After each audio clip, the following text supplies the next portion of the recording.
Whoops. I'm bad, and I'm better than ever.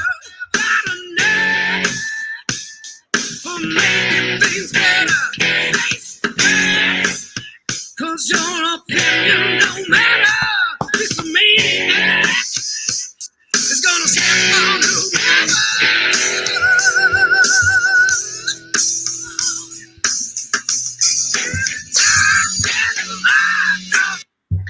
Well, you know what that means, ladies and gentlemen. You know what that means.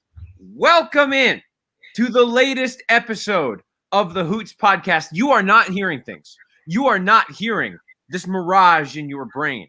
It is, in fact, the return of the man, the myth, the legend, the people's choice, the people's champ, and the best host of podcasting of all times. It is the one and only Brother Carter, a.k.a. Derek Stoughton, back with you live on this episode of the Hoots podcast. I am back in the flesh.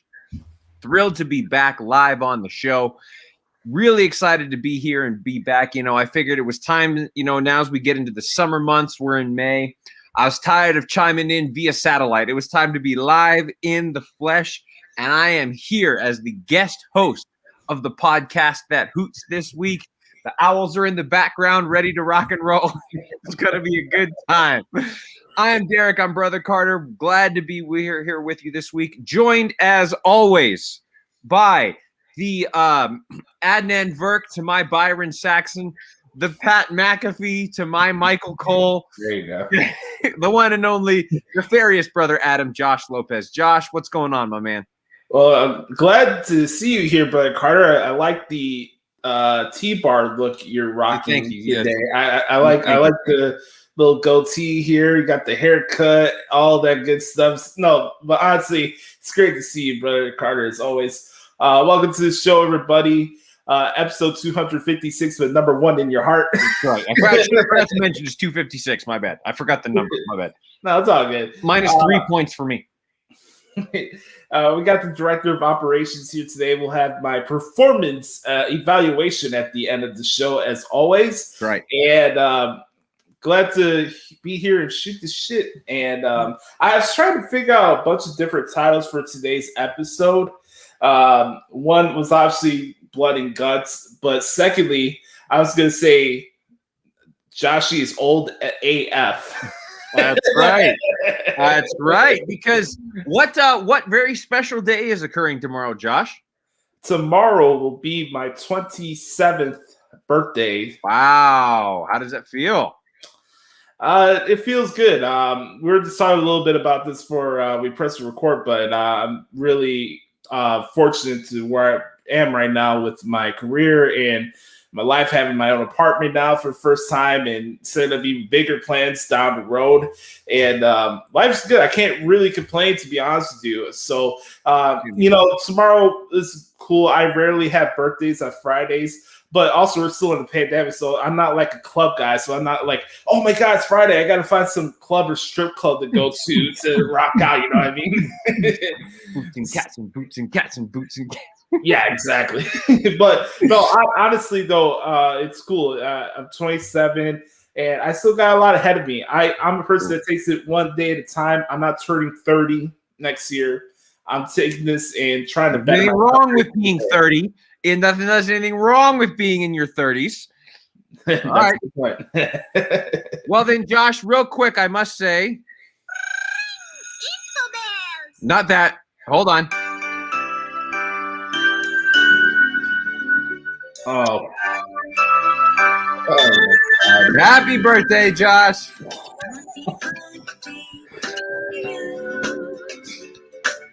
Please stop before we get copyright strikes. Okay. Right.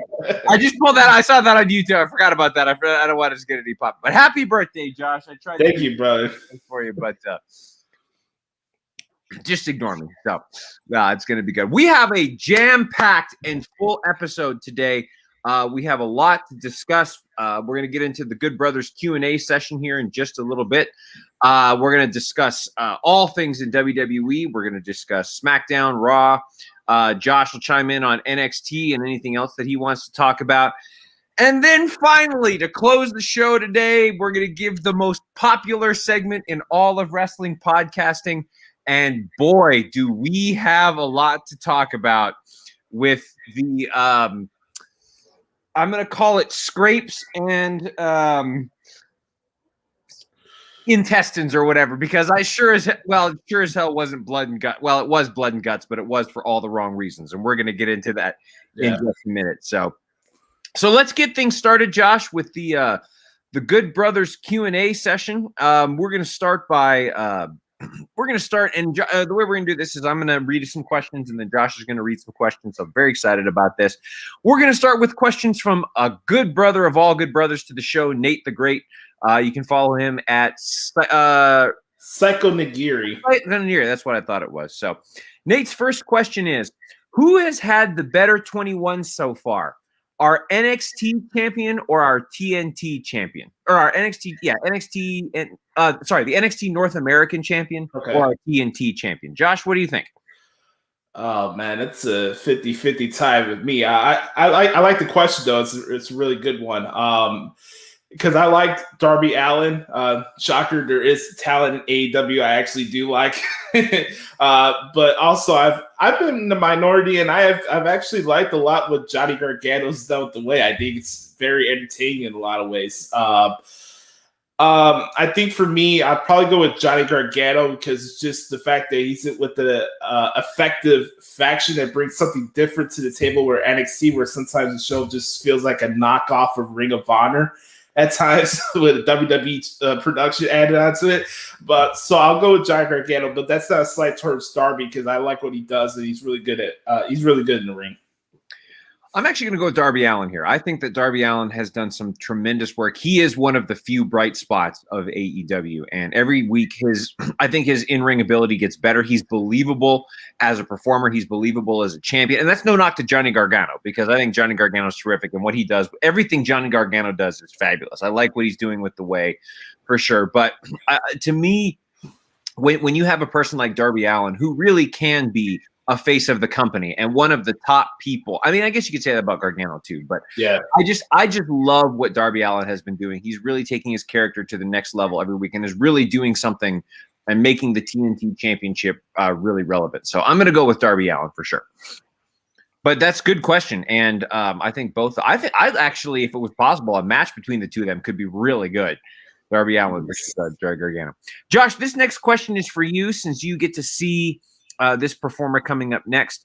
What are your feelings on Sami Callihan, and what would you like to see him do over the summer? I like Sami Callihan. I think he's in a holding pattern period right now in his career as far as Impact is concerned. I think it can be without saying that Sami's had a big part of revitalizing any remaining momentum or interest that people have in Impact Wrestling. A lot of us have watched Impact over years through their transition periods and different owners and different bookers and different networks. I mean, they were on a damn hunting channel before. As much as I like Sami Callihan, I think the way he presents times is kind of wishy-washy because, yeah, he's treated like a threat, but when's he actually going to start getting the bigger victories and getting more title shots? Him losing to Trey Miguel, I guess, works in a story-wise from Rebellion. That was the last big match he had. But when we're doing this whole deal with AEW and Impact, I think it's kind of bad business that Sami Callihan is not the one going after Kenny Omega, since he, outside of Eddie Edwards, is the bigger reason why people care about Impact still. So as far as what he does in the future, I have no idea, because one minute he's being a tag team with Ken Shamrock, then he's having a feud with Trey Miguel. It's just all over the place. So that'd be my answer for that question.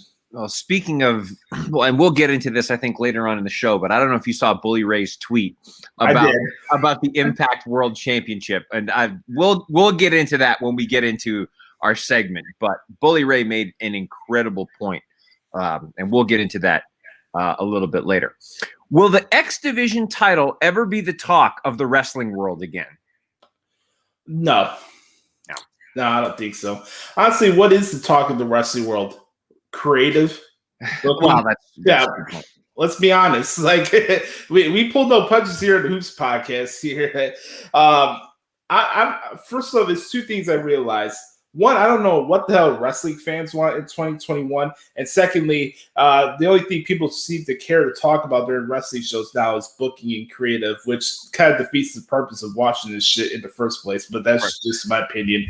The exhibition is cool. I enjoy transcribing the matches, obviously, on Impact. But it's not on the marquee. I guess it's the biggest title now since Kenny Olivier is going to prance around and walk around with the championship. He's doing him no favors. He's doing AEW no favors. He's doing Impact no favors with this title run, and we'll get to that later on in the program. It's been horrible. It's the Impact World title means zero right now because like it's not one of his own. Okay, well we'll get into it. Sorry, I'm just You feel the tension, pal. Yeah, well, you have to because when you think about this, okay, we're gonna. Sorry, oh God. Okay, and it's Josh. I will say it's unfortunate too because there have been some really great X Division champions over the years, right? And some really great X Division matches over the years. You know, I think obviously you think AJ Styles, Samoa Joe. I'd say Low Key. I really liked when Low Key back in the day was the X Division champion. So I mean, there's been some really great X Division matches over the years, but it's taken such a downhill spiral. It's just unfortunate. Here's an interesting question, Josh, and I'll take this one first.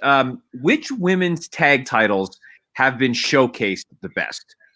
And I've always felt that NXT should never have introduced the NXT Women's Tag Team Champions. I think that it's adding too many titles to the company. I mean, there's already enough titles, and to add more titles to it, I really think that there should have only been one women's tag team title because really the women's tag team titles have kind of what's been the huge, ever since its inception, which, and don't get me wrong, I understand why there are women's tag team titles, and I think it's great for the sport.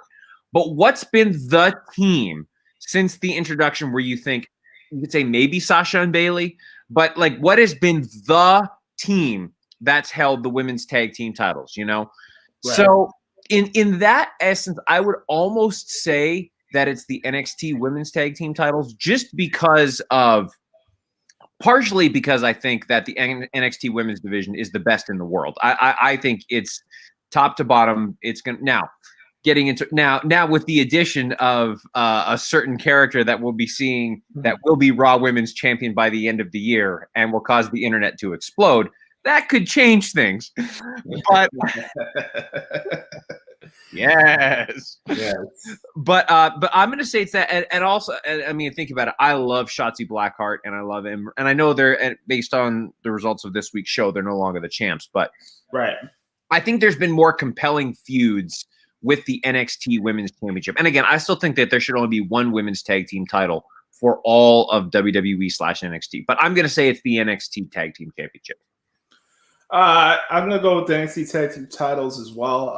I've been very consistent with my thoughts in This Week in WWE segments that I don't buy into the exposure of Nia Jax. I don't need to see her on multiple editions of Raw and SmackDown each and every single week. She does absolutely nothing for me. This pairing with her, Shayna Baszler, has overstayed its welcome. Far going into WrestleMania, the fact they're still going on as tag team champions is kind of ridiculous. The stuff with Reginald, I don't care for, so I don't really lose sleep over it, to be honest with you. But especially the XC Women's Tag Team Street Fight that we had the other day with Candice LeRae and Indy Hartwell becoming the new champions over Ember Moon and Shotzi Blackheart. I thought it was a good match, and it's just a better division. And honestly, for me, I've been consistent about this. Like, yeah, I agree with you to a certain extent about them having too many titles. But when you're introducing a women's TV title or a women's tag team title, I think we're just getting closer and closer to the part where people are going to start begging for an all-women show. And then when that happens, the same people are going to go on a soapbox about, WWE's being sexist because they don't have their women on Raw or SmackDown. I just think we're getting to treacherous waters, but that's just my opinion.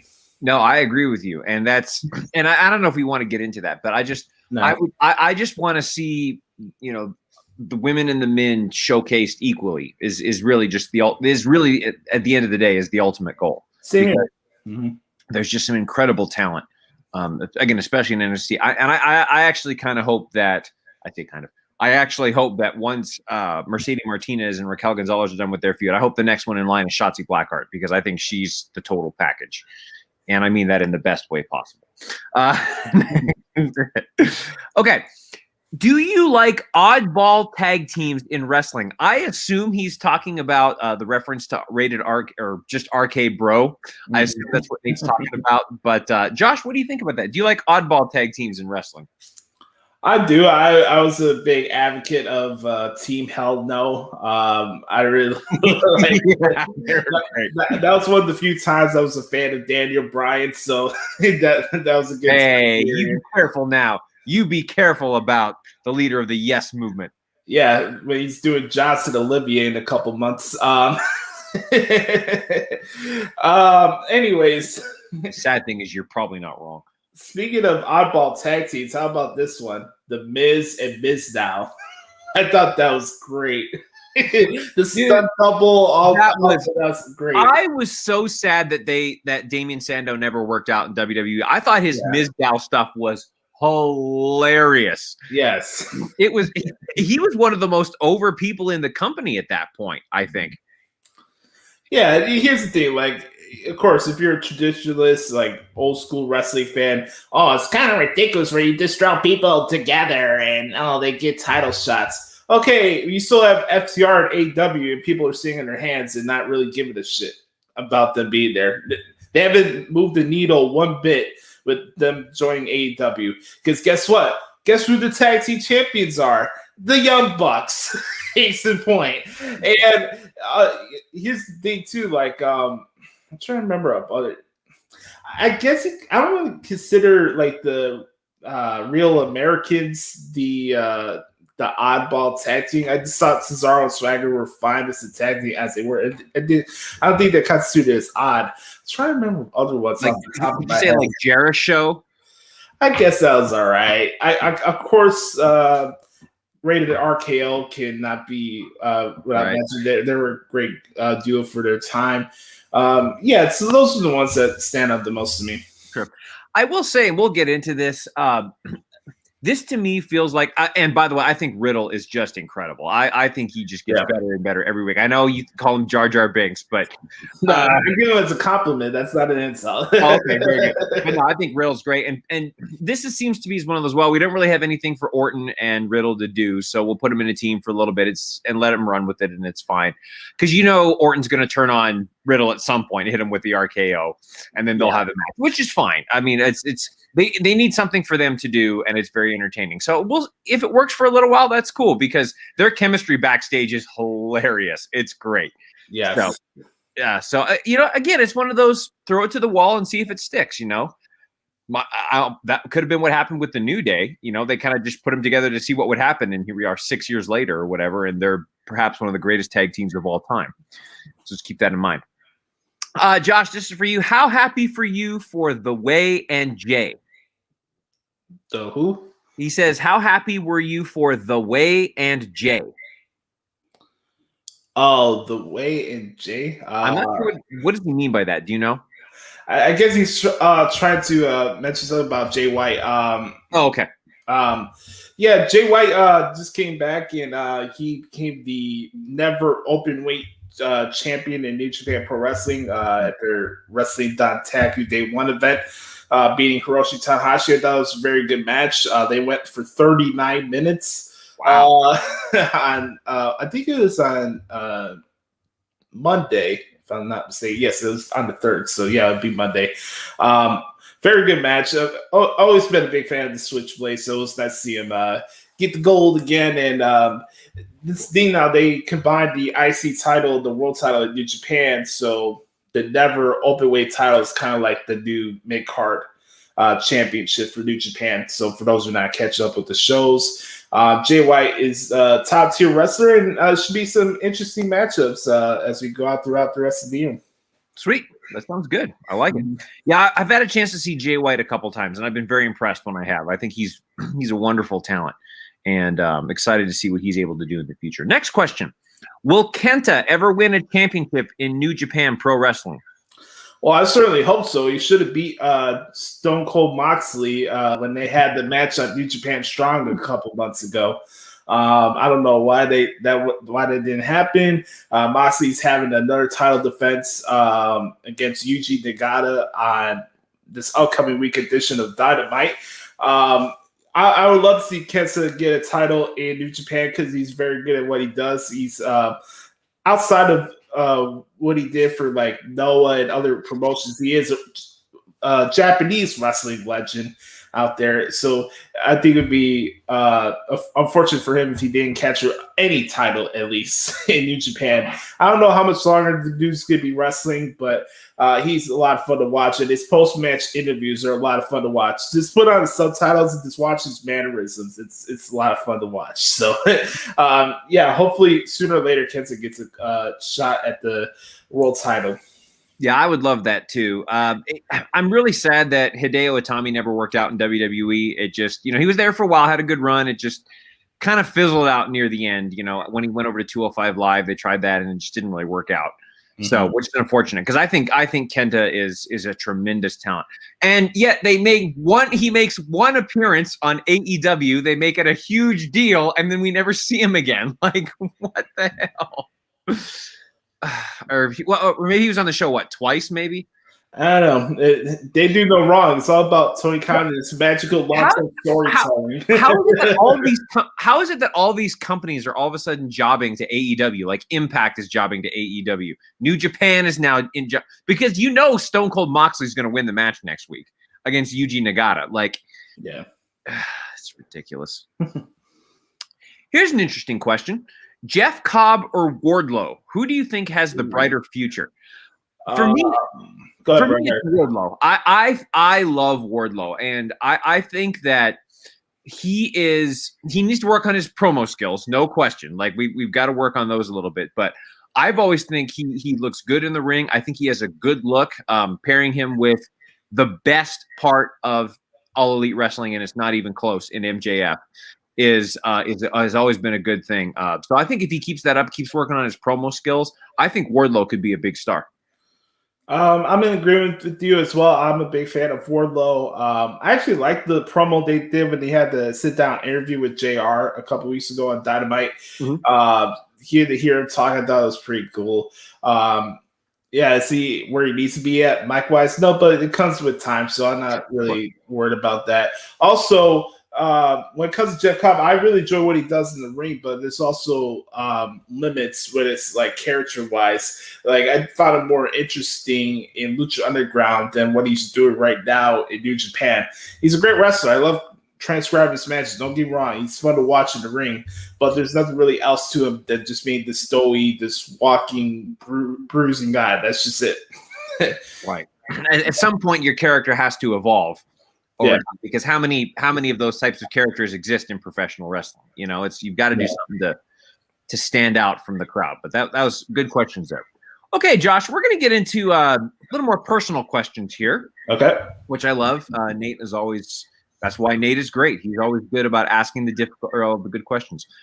And Josh, I'll let you start with this one. When is the best time to cut someone off if you think they aren't benefiting your life? That's a great question. I think it goes down to three principal things. I want to put them in order, but one to me is when somebody starts undermining your intelligence. Yeah. Just like completely disagreeing anything you say because either you're older than them or you think you know more than somebody, which you usually don't. I had this recently where a friend of mine reached out to me to tell me that a friend of hers was saying all this stuff, saying she knows more than her, blah, blah, blah, blah. I'm older, yada, yada. And at that point, it's like, first off, your shit don't stink. Let's mention that first. I think all of us need to have a sense of self-awareness and being humble in how we communicate and how we address each other. In no way, shape, or form do I feel like I'm above or think I'm better or anything like that towards Brother Carter or Matt or any of my friends that we do shows with. That's just not how I roll with. That's not how I roll. That's not how I'm wired. That's not how I was raised either. And I think undermining intelligence is one. Secondly, I just think actions also is a big part of that as well. If you're noticing flakiness and people being wishy-washy towards you, I think that's also another indicator too. And then what does your heart tell you inside? Because at the end of the day, you should not allow other people to dictate your decision-making outside of yourself. Of course, you can take advisement. You can take any constructive criticism. You can take anything communication-wise that's thrust upon you, but what are you going to do about it? What does your heart tell you, and what's best for you? Because you're living your life on your terms. You're not living on other people's terms. Understand that. Also be self-aware to understand, okay, yeah, maybe you knew somebody for a long period of time, but are they making you a better person? If I knew somebody for 10 years and they're still dragging me down because they have nothing going forward for their life, they have no goals, they have no ambitions, they have no purpose, they're stuck in their sip ways and expecting handouts from everybody, what does that really tell you at the end of the day? So again, don't insult somebody's intelligence, and also more importantly, you got to make decisions for yourself. So that'd be my answer to that question. What about you, Carter? Yeah, no, I love it. It's just I always try to find ways to get rid of the negativity in my life. Right. And if you're around negative people, it's going to bring you down. So, so if I'm noticing that there's a lot of people just being negative and just bringing me down, you try to help them because they're your friends, and that's fine. But at some point you got to go, look, I can't deal with this anymore. It's no slight to you, no slight to, I got to move on. So right. I agree with you, man. If you just eliminating the negativity in your life, I think is just crucial. And it's funny, you said something about the advice thing, and I'm all about asking people for advice. Like I do it all the time, but I ask people that have done it before and that have been there before. Right. Have you ever noticed that the people who tend to be at the lowest points in the life are always the first ones to give you their opinion about what you should do with your life? Yeah. Have you ever thought about like the people who are just like clearly in a rut, who are clearly not doing anything with their lives and are just kind of the complete opposite of what you want to be? They're always the first to give you their opinion about what they think you should do and what, and it's just, to me, I've always found that to be hysterical. Like this is what we're doing here. You who are in this toilet, are going to try to tell me what to do with my life, who's moving on. So I really like that, Josh. That's a great answer to that question. And I know we've both had experiences in those kinds of situations, and it's all good. We've moved on and we're good and better people. Now, the only other thing I will say about this is, yes, we are a team, of course, and none of us, of course, as you know, we're all a family. We're all in this together. You, me, brother Adam, Matt, referee Tony. Which, by the way, check out the TBD Wrestling podcast. They do a great job every week. Referee Tony and Matt McLukewarm. And I had to get that in there. And the only other thing I'll say is, yes, we are a family, but all do need to worship and respect the director of operations, because I'm the one that signs the checks around here. I'm the one that, No, I think that's great question. Great question, Nate. Good discussion. And then a last question from Nate this week. If a friend isn't reaching out, how long do you think I should wait to reach first, or should I wait for them to wait to make the first move?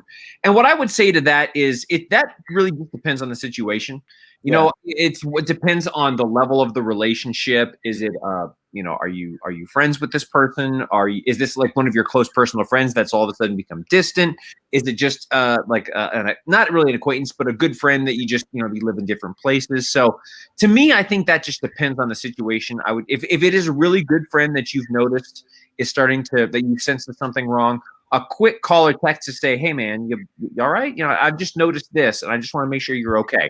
You know, and if you do it from a way of not attacking them, like, hey man, you haven't done this, you go, hey man, I've just noticed this and this could be just me. And if it's me, I apologize. I'll back off. I've just noticed this. I'm just checking in to make sure you're okay. And if you take it from that perspective, I don't think anybody can fault you for that. But so that's what I think. Yeah. I have a couple different ways to look at it. At least from, let's start with the friend side. I'll be full disclosure. I haven't heard from Adam in 6 months. No beef on my end, but life gets in the way. We were all busy, so just like Brett Carr said, just like shoot a message here and there to saying, "Hey, I'm thinking about you, and if you want to catch up, whatever." I always think about the 3 letters, KIM. Keep it moving. That's the easy way to avoid a lot of stress and unwarranted stress in your head. Keep it moving. If it's something that's really bothering you, okay, address it more directly, be more direct about it. And then if somebody's giving you, again, a flaky response, whatever, then you need to call it out and then resolve, or just, like I said, keep it moving, move on to the next thing. I really am about like, you have to really think for yourself. You have not to be selfish or anything like that. I want to make that clear. Not be about arrogant or braggadocious. But if you're not self-aware with who you are and what you want out of yourself, how can you expect other people to give you what you want? Think about that. And then when it comes to relationships, I think it's all about communication. At least in my opinion, because a lot of it, when it comes to arguments or when people start getting distant with you, is 3 things. 1, they don't want to be honest with you. Secondly, when you do have a real conversation with them, they have a cop-out excuse about why things are going wrong. Or 3, they have a roundabout way to spin their issues towards you. It's something that you're doing, in their opinion, to deflect of what the real issue is at the end of the day. There's a lot of things in life that comes with 3 factors. I really do believe in that, because it all comes in the details. It's all in the way we interact with each other. When it comes to relationships, you need to be direct with your partner. Also, you can't be afraid to hurt their feelings too. If it's something that you really want to get off your chest and express something to get resolution and progress with your relationship, because if you're at the end of the day, relationships is what? A progress of somebody's friendship with somebody, right? It's the next level of somebody's friendship. The core of your friendship should not change just because you guys are experiencing the waterfall adventures, okay? You know what I mean? None of that should change. The personal dynamic between you should not change just because you attach a label towards somebody. I don't look at it as a prize in somebody. Oh, I have this girl as my girlfriend or my wife. I don't look at them as objects or I want something. It's okay, I'm with my friend. We're taking things to another level, as adding another layer of connection and all that stuff that goes with that. So communication is the most important thing. You got to help your partner grow, and your partner should help you grow as a person. You guys should both make each other better for what you are in your relationship. Same thing with friends. Even as friends, you should try to lift your friends up if they're depressed or they've gone through a rejection or whatever the situation is. You got to make sure that you're making the person in your life better at the end of the day. That's just my thoughts on that. I love it. And those are the questions we had from Nate. Great questions as always this week, Nate. Thank you so much for your submissions. Josh, I'll hand it over to you for the next questions. All right, next batch of questions comes from a usual suspect here on the Good Brothers Q&A session, Chris Zaletta at XTeensZaletta24X on Twitter. As always, if you guys want to participate in the Good Brothers Q&A session, all you have to do is send us a question at Josh Lopez Media or the Hoots Podcast at gmail.com. All right, here we go. What's up, Hoots? Here's some questions for the Q&A this week. Were you surprised the Bears were able to move up that far up to get Justin Fields? Oh, boy. Okay. Josh, I'll say this. I know you're the big Chicago sports fan here, but I'll say this to you. The Chicago Bears are definitely in the conversation for one of the teams that had the best draft of this year. And, Justin – Justin Fields, and you and I were talking about this on draft night. I think Justin Fields is an incredible talent. And I think that he is. I think he's somebody that could absolutely change the game for the Chicago Bears. Now, also, and I'm just reminding myself who the other picks here. Okay, watch out. And yes, obviously Fields is the big one here. But I'm looking at this. Visiting a Subaru retailer for service is the best way to keep your. An ad came up. My apologies. So I'm looking at this. I looked at Tevin Jenkins play, and I've seen him play at Oklahoma State. He is a stud. He is a beast. Like he is. And what's been one of the main complaints about the Bears? They can't protect the quarterback, right? So you're getting, not only are you getting a generational talent in Justin Fields, you're getting him some help at the. Their next two picks were offensive tackles. You know, you've got Tevin Jenkins, you've got Larry Borum. You know, all kinds of good stuff here. Khalil Herbert, who's a great running back out of Virginia Tech. So I really think that the Bears can make an argument for an outstanding draft, and I think they could make some real headway next year. So I think it's going to be great. It'll be curious to see who starts. I think they should start Andy Dalton because he's the veteran. Let Justin Fields get a little bit of his legs under him, kind of figure out how to make the transition, and then go from there. But I think the Bears could be in great shape next year. When I saw the graphics switch from the Giants to the Bears that night, I had a empty pit in my stomach because just during the whole offseason, it's just been like everybody from ESPN and any network that they can just dunking on my Bears, just left and right, jokes and jokes and jokes, and team was becoming a freaking laughing stock. And even I was just like, okay, we're like a rudderless ship. There's no hope here. What are we doing here as an organization? And I saw the trade, and I'm like, oh, God, here we go. And, here comes a gazillion Mitch Trubisky references because Mitch Trubisky lives rent-free in sports analysts' heads for whatever reason, even though he's not as bad a quarterback people make him out to be. Anyways, this is a topic for another time. But to Justin Fields, I told Brett Carter this as we were watching the draft. I am ignorant towards college football from a knowledge standpoint. Not that I don't appreciate what they do, or sometimes I find enjoyment in some of their games. I just don't have the time to watch it, or I haven't really had a chance to dedicate myself to college football. But Brett Carter is, and I used my Porter reference towards the draft, and it was cool to get his thoughts on the stuff that was going on throughout the draft. So I was surprised that that they were able to get that far. I mean, Dave Gettleman is old school as old school gets as general managers, and they said that was the first time he ever traded out of his position as an executive in the NFL. So I thought that was very interesting. Mm-hmm. And then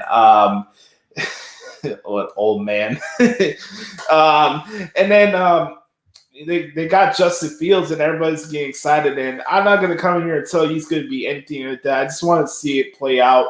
You know, people just ready to designate Mr. Trubisky as a failure just because they didn't like the way the trade went down that night or whatever, let alone who they passed up. But I just want to watch him do what he does. But knowing the city that I'm in, they're just going to want to rush him for week one and then try to make a fine line decision on what his future is based off this upcoming season. I just know it. I know it for a fact because this is how the city's wired. They try to act like they're New York sports fans, and they're not. And I was surprised. I'm not going to come in here and put any expectations out. I just want to see what happens. And I'm glad that at least the trade and the decision they made to draft brought some positivity to the fan base over the week. And that's my main takeaway for what happened last Thursday. Yeah, no, and I know Chicago has been starving for some, a really great run in the playoffs. I mean, obviously they've made the Bears aren't a bad team. Like they're a playoff team, you know, so like they clearly can make playoffs. So it's just, but I know they've been starving for like a real run for a long time. It's before all the stuff went down with Deshaun Watson. I was going to say the Bears should try to find a way to bring him in, but yeah, that's not looking good. no, I know, but no, that was good. Are there any other NFL questions, Josh? Because I wanted to get your thoughts on the NFL draft overall. Yeah, you got a couple right here, actually. Okay. Who had an impressive draft in your eyes?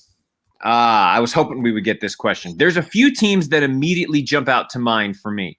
The Cleveland Browns had a killer draft. I think you need to watch out for Cleveland next year. They bring in Devontae Smith. That is going to be that. Or I'm sorry. No, That's the Eagles. Yeah. Sorry. They bring in these they boost their offensive line to get Baker Mayfield some more help. They got Anthony Schwartz, this running back out of Auburn, who does really good things, but they boosted their defense big time. So you've already got a fantastic offense. I mean, there's no doubt the Browns' offense is prolific. Like, it's very, very, very good. Odell Beckham Jr. is coming back. Jadeveon Clowney's coming back. You boost them. I mean, the Browns can make a run next year. So I thought theirs draft was very good. I think the New York Jets had a great draft. I mean, you get Zach Wilson, and then and also the guy out of USC, Vera, who is a great. There's a lot of people saying he was the top, one of the top defensive players out of the draft. Mm-hmm. So the Jets are going to looking really good. I also say watch out for the Miami Dolphins. I mean, they drafted Jalen Waddle, so now Tua is throwing back to Jalen Waddle, so watch out for that. I think also not a lot of people are talking about them, but watch out for the Bengals. You got Joe Burrow thrown to Jamar Chase. They played together when they won the national championship at LSU. And nobody's talking about the Bengals, and they're kind of just, but I think they're kind of the sleeper team to watch next year. So overall, I would say the teams that had the great drafts are the Bears, the Browns, the Jets. I'd say the Chargers too. I think the Chargers had a great draft as well. So those are kind of the ones that stick out in my mind. I'll go with the Browns. They got Greg Newsome in the first round. I'd say this: if I was a fan of college football, I'd be supporting Northwestern because that's my favorite college in the city. Yeah, and they got my two favorite colors, black and purple. So of course this is a good combination. So I'll be a Northwestern fan. Also, they got a great music program, and I got to check that out. It's one of the best in the country. Really, one of the best in the world. Yes, go Wildcats. You know what? I'm trying to think. I also want to add some of the ones that I thought had a crappy draft, to be honest. Okay. I could say, let me just say it. Green Bay Packers, what in the blue hell are you doing?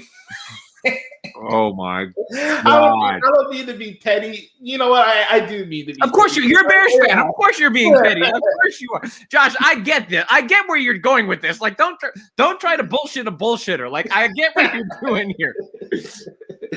Here's the thing, folks. Not only us getting Justin Fields, but the news dropped before the draft of Aaron Rodgers saying he doesn't want to be part of the Packers. It was like an early Christmas gift to me, kind of like actually an early birthday gift as well. You know what I mean? Like you can't get any better out of that. You got like positive momentum from something the Bears did, and Aaron Rodgers in his soapbox. Shocker! Aaron Rodgers is upset about something. You know, the God's gift quarterback hasn't won a Super Bowl since I was a freaking sophomore in high school. Yeah, we want to put this dude on a damn pedestal. But anyways, Aaron Rodgers is on his latest soapbox with the Packers, and he wants to leave. And I'm like, oh, this is fucking awesome. And then we get to the draft, and they draft a defensive player in the first round. That tells you everything that you need to know. That tells you everything that that the Packers organization thinks about Aaron. They're looking at Aaron Rodgers as a jag, as just a guy. Like, if you think about it, like they're not giving him any help on the offensive side of the ball. Like, well, he is kind of a jag in the playoffs, but that's neither here nor there. Yeah, I don't know. You can't blame him for being mad of Matt LaFleur. taking the ball out of his hands at the very end of that game. Well, how many times are you going to lose in the NC championship game and blame it on your coaches? Well, that's true. But Aaron Rodgers has a legit beef on that one, though, I think. Yeah. But now I will say that if Aaron Rodgers wants to get away from that cold weather and wants to move a little bit further south, there's some outstanding food in the New Orleans area. If he wants to eat some po' boys, and get some gumbo and king cake, maybe play in the dome, come on down to New Orleans there, Aaron.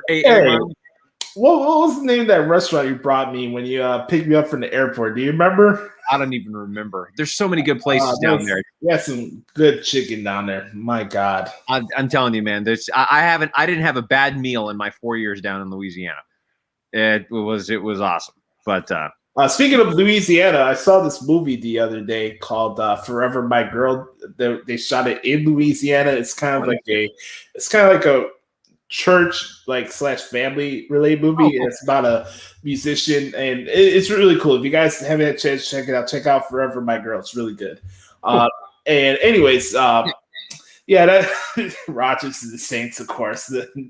Can you imagine I like where your angle is going there, Kelly. Can you imagine him handing to Alvin Kamara, throwing to Michael Thomas? I mean, jeez, that'd be silly. But anyways, I know we got to move on, Josh. So let's get on to some more questions. Yes, we got a couple more questions left here from Chris. He says, in a few years from now, which quarterbacks would be looking good from this draft class?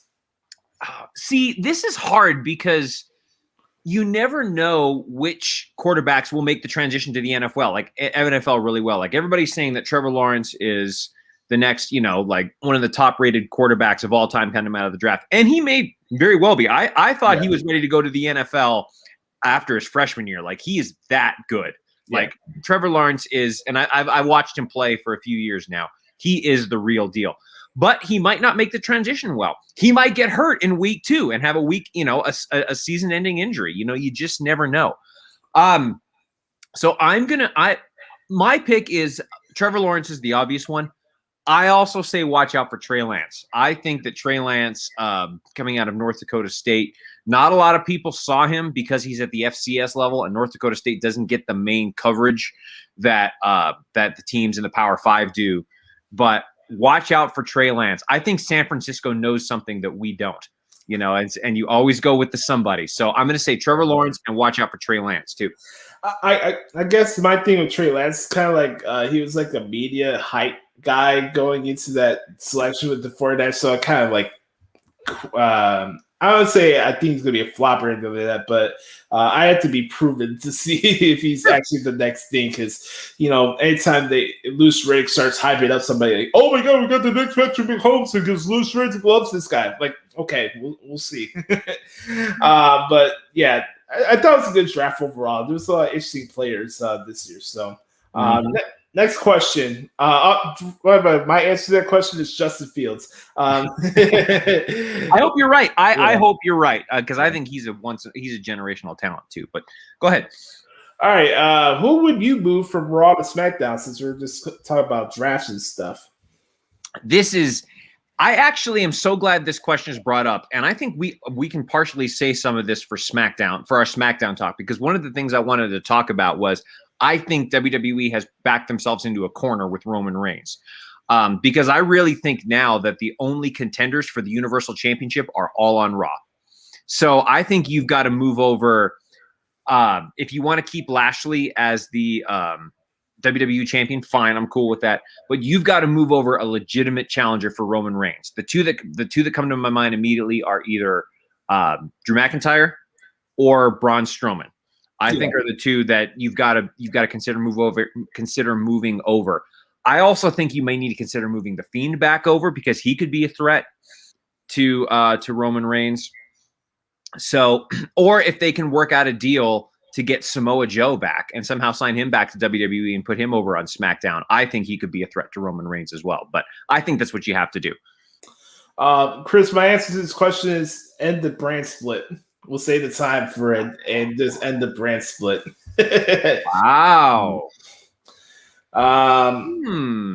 Let's see. Here's an interesting question. How much improvement do you think we'll see from Eva Marie? Yes. Go ahead. Well, first of all, this is always great to have good waterfall on our television screen. So let's throw that out of the way. I like the promo she cut in her vignette on Raw this Monday. I thought it was pretty good. As far as what she does in the ring, I think that's for her to tell. I'm not going to come here and pre-assume things. I've seen good female wrestlers. I've seen bad female wrestlers in the ring. One of them is a champion, but we'll leave it at that. I think he only can go up from here. My thing is, I love the fact that Eva Marie's back and wrestling Twitter is going to be throwing hissy fits about her, and that just makes me happy inside. And please, WWE, for the love of God, please do the voiceover intro that she had before she left.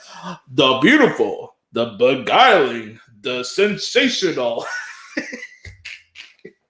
I can't wait to see Marie. People are going to be so petty about this. It's good. I can't believe he released Billy Kay over Eva Marie. Yeah, you know why they released Billy Kay? Because people talk about Eva Marie. They won't talk about Billy Kay. There's a difference. Just because somebody's over on Twitter doesn't mean they're over. Remember that, folks. What does it say? It doesn't matter how you get over, just as long as you get over and people are talking about it. That's all that matters.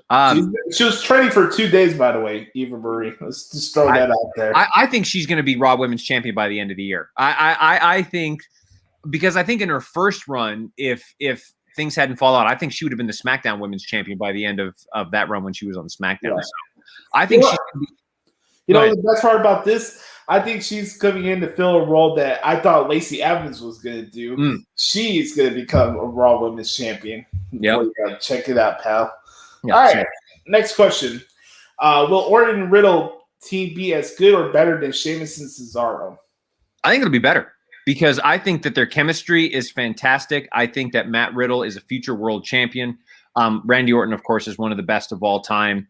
And I think their chemistry works incredibly well together. So I don't think that the team will last as long. I think it's only going to be, they'll be together until they need something for them to do against each other down the road. But I think in the short term, I think it's going to be rated RK Bro. Yeah, it'll be fun and entertaining. I think it'll be better than Sheamus and Cesaro, though, because I think Sheamus and Cesaro is one of the best WWE tag teams in the last 5 to 10 years. And I don't think they got enough props for what they did. Yeah, you could get desensitized to a lot of things that go on WWE because you see a lot of repeated matches and there's a lot of hours of programming. But I'm not going to take that away from Sheamus and Cesaro. They put in a lot of good work.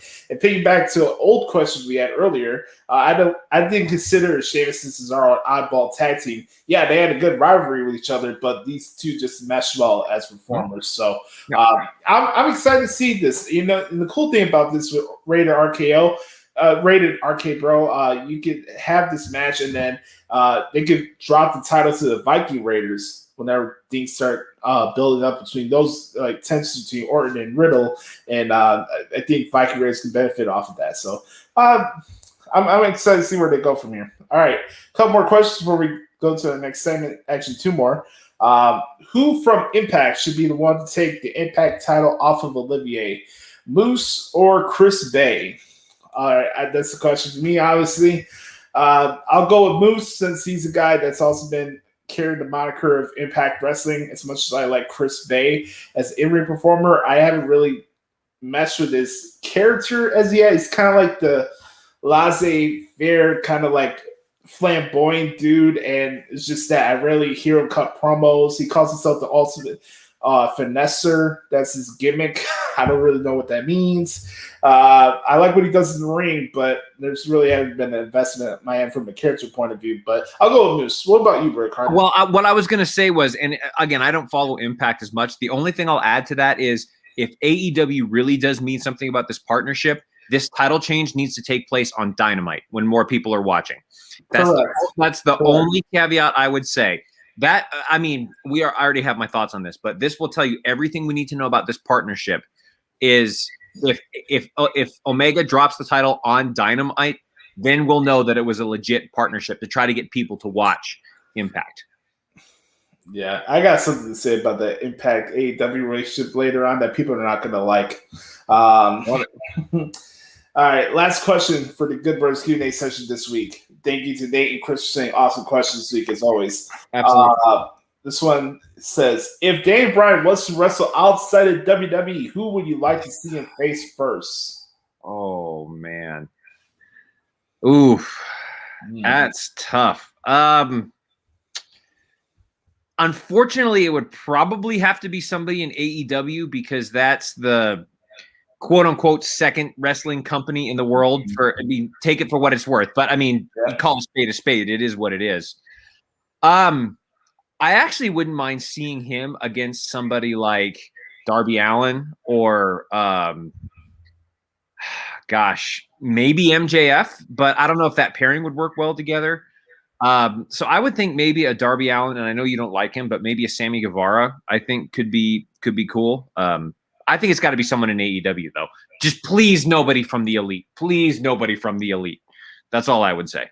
Because if it's somebody from the Elite, then Daniel Bryan's going to job to them because that's what all French wrestling is. So that's my thought. I'm going to go with New Japan because there's more other companies than AEW. I know. I like to see Daniel Bryan against Kota Ibushi or Shingo Takagi. I just like to see Bryan Danielson in New Japan. That'd be my pick. If he goes to NXT UK though, I would love to see him against Walter. Oh my God, that would be. Oh man, would that be incredible? Or Dragunov, that'd be it. Oh geez, that'd be incredible too. Also, would you like to see him against Will Ospreay? Yeah, I like to see him against Will Ospreay. I want to see CM Punk against Will Ospreay. Oh, God. You had to get that in there, didn't you? Always once. Boo this man. Boo! Okay. Boo. All right. Great questions this week, Chris and Nate. Thank you so much. So let's transition. Let's get into this week in WWE. So much to talk about and so much things that we can't talk about. Like when I paid common people to demean me when I had that job up in Utica.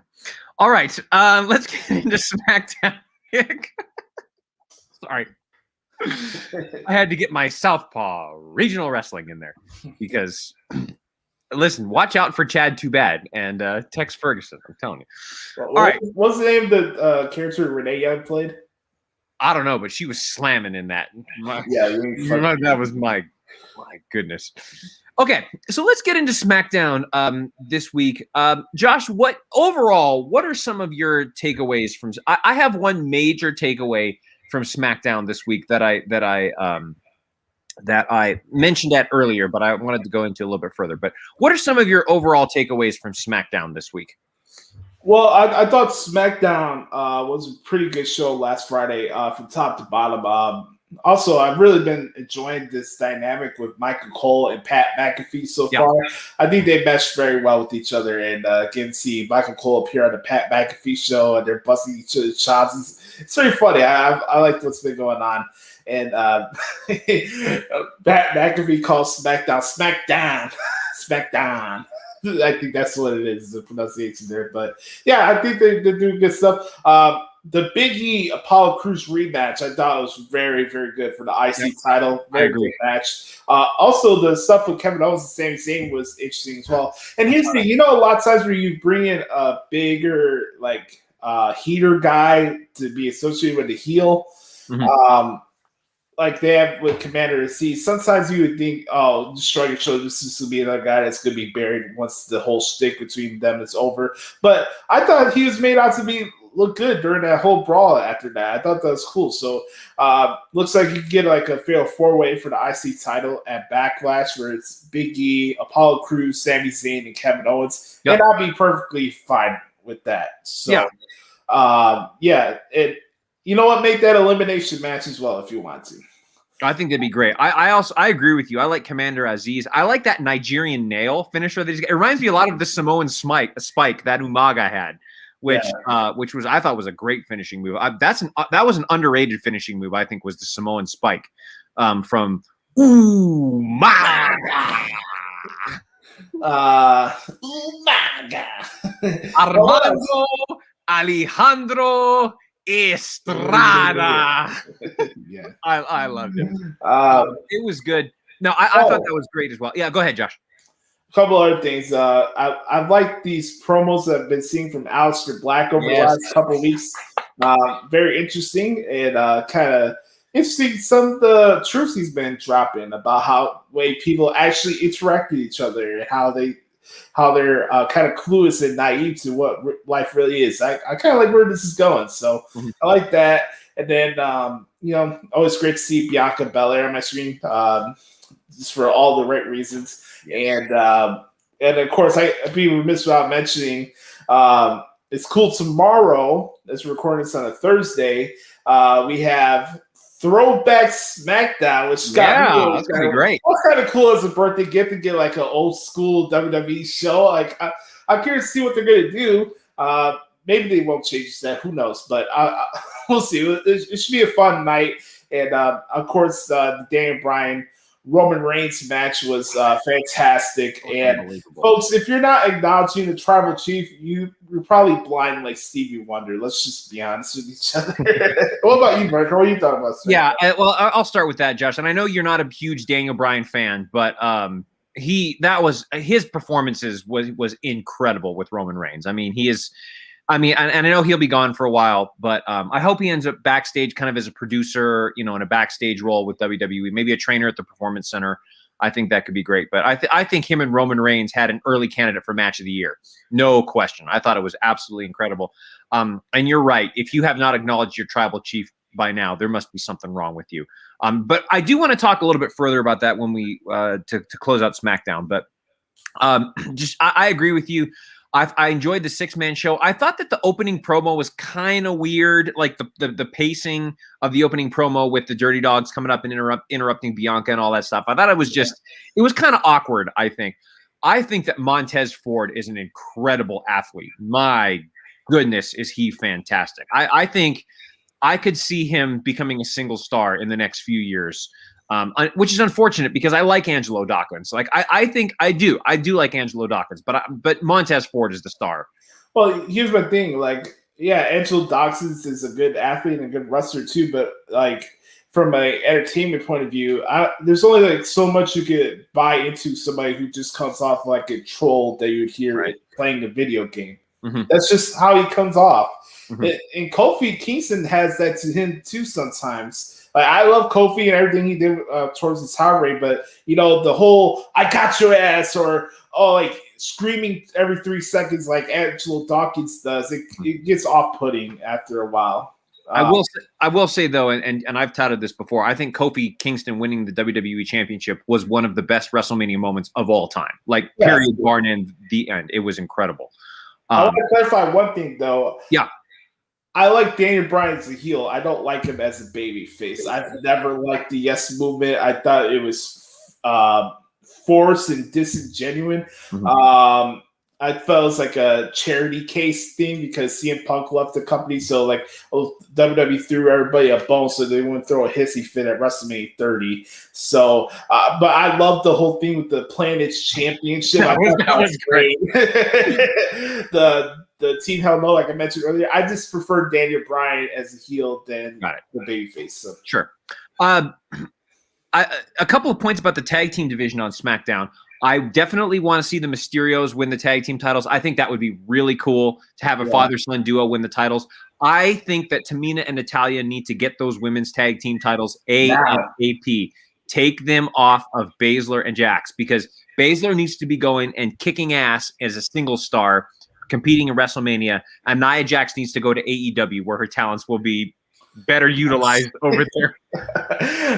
By the way, if you have not seen Tamina's promo on Talking Smack this week, go watch it. It's good. No, dude, I love that Tamina's finally getting a push. I've always thought Tamina had potential. So I think her and Natalya need to be. This is a reason why I think there should be only one tag team champions as well. Imagine Tamina and Natalya against Shotzi Blackheart and Ember Moon or against The Way. Like, that could be some really cool matches. If in an alternate universe against Raquel Gonzalez or Mercedes Martinez as a team. Like, can you imagine that tag match would be awesome. That'd be awesome. So that's why I think they should have never introduced the NXT tag team titles. And now I do want to talk about this real quick, and then we'll switch over to Raw, Josh. I mentioned this a little bit during the Good Brothers Q&A, but I really think WWE have backed themselves into a corner with Roman Reigns, not with the tribal chief himself, because I think Roman Reigns is, he's by head and shoulders, he's the best champion in professional wrestling, period, the end. You could make a case for Walter, but I think Roman Reigns is by far head and shoulders above everybody else. But who on SmackDown is a credible challenger to Roman Reigns, right? You think about it. The only one, maybe, is Kevin Owens. And I don't think it's even Seth Rollins, because with Rollins' Rollins is fabulous, but with his gimmick right now, you can't take him seriously as a challenger to the tribal chief. That's why I think the only the credible challengers to Roman Reigns are all on Raw. It's McIntyre, it's Lashley, it's Strowman. I think Samoa Joe is another one. AJ Styles, sure. Even AJ Styles, I don't know, man. I love AJ Styles. Don't get me wrong. And Randy Orton, yes, Randy Orton. And then of course the other one is a blast from Paul Heyman's past, and you know that's coming at some time when there's live fans. You know it's coming. You know Lesnar's coming back. So what are your thoughts on that, Josh? Is that even a credible way to think? Like, is that a legit concern? I think it's fair. But that's also a benefit towards Roman Reigns in what he is. Unlike where people like Dave Meltzer, Brian Alvarez try to promote to you that can he alleviate some unstoppable force, and they're just giving them title belts just so they can get more promotions get clicks off the Observer, which basically what all this is. Like there's the tribal chief, and then there's Kenny Olivier. You tell me who's more credible than who. Right. And don't give me these fucking 6-star, 7-star rated matches. No, look, Roman Reigns has it factor. Olivier wishes he has the it factor that Roman Reigns has. No. And it goes to the storytelling in SmackDown for the fact that the SmackDown brand is where it is right now as far as who's credible or not. I don't take that as an indictment. That's just good storytelling. And here's the thing. You have Cesaro now getting his opportunity to go after Roman Reigns for the next, month or two, and that's fine. And, you know, maybe Nakamura gets a boost up, maybe one time, But the believability or non-believability when it comes to Roman Reigns, it's not going to be hindered or affected until Brock Lesnar comes back, or if they do another draft and somebody like Drew McIntyre goes after him and goes to SmackDown. Like I said, somebody asked me a question last week, like who should be the one to take the title off of Roman Reigns? I said Drew McIntyre. I'm sure that's an unpopular opinion to Twitter because people love to hate the guy now. But honestly, you heard Roman Reigns say at Survivor Series last year, you always be number 2. Drew McIntyre goes to SmackDown, he beats Roman Reigns, and it would be believable too. I agree. And, I look at everything with SmackDown and Raw right now, and people want to talk about who's over now or WWE doesn't have enough mainstream stars. Here's the thing. Stop the brand split. Just cut it off. You don't want to whine and bitch and moan about these repeated matches and seeing the same stuff over and over again. Combine the rosters. No. And here comes the other thing. People are like, oh, there should just be one world championship. Okay. With that roster, one championship, you're going to satisfy all those egos. No way. Not with that much talent. That's why. Then what? We're going to have 9 factions in WWE, like AEW, because nobody knows what the hell to do with everybody. That's both a blessing and a curse to WWE, is that their roster is so stacked from top to bottom on both shows. Yeah. All 3 shows. Think about NXT. We haven't even talked about NXT. And that roster is stacked top to bottom. It's way better than AEW's roster, the NXT roster. Like, good Lord. So Josh, I wasn't saying that as an indictment to Roman Reigns at all. I was just saying and you're right, from a storytelling perspective, but at some point you've got to get a credible challenger for Roman. We forgot to mention Aleister Black too. Oh yeah, maybe. So, but still, maybe it's because we need to see more of Aleister Black, but for some reason, I don't see him. And I love Aleister Black. I think he's terrific. But compare him to Roman Reigns. Again, like, could you really see Aleister Black taking down Roman Reigns? I can't. But that's just me. Mm-hmm. You know, so it's just something to think about, what they're going to do in the future. But I think it's definitely an interesting topic. Side note, I think all 4 of WWE's main champions are way better than Olivier, like as far as credible champions, like not even close. Like, like think about it: Karrion Kross versus Olivier. Who do you got? Karrion Kross, obviously Ashley, obviously Reigns. Like, I mean, the challengers are more credible champions. Finn Balor, Drew McIntyre. You know. Anyways, you get the idea. But anything else from SmackDown this week, Josh? That's pretty much it. I am curious to see what they're going to do tomorrow. I know we have the Cesaro-Seth Rollins rematch from WrestleMania, which should be pretty good. So I'm curious to see what they do tomorrow. Yep. Okay, well, let's switch gears to Raw. And I will say this, just a couple things overall from Raw.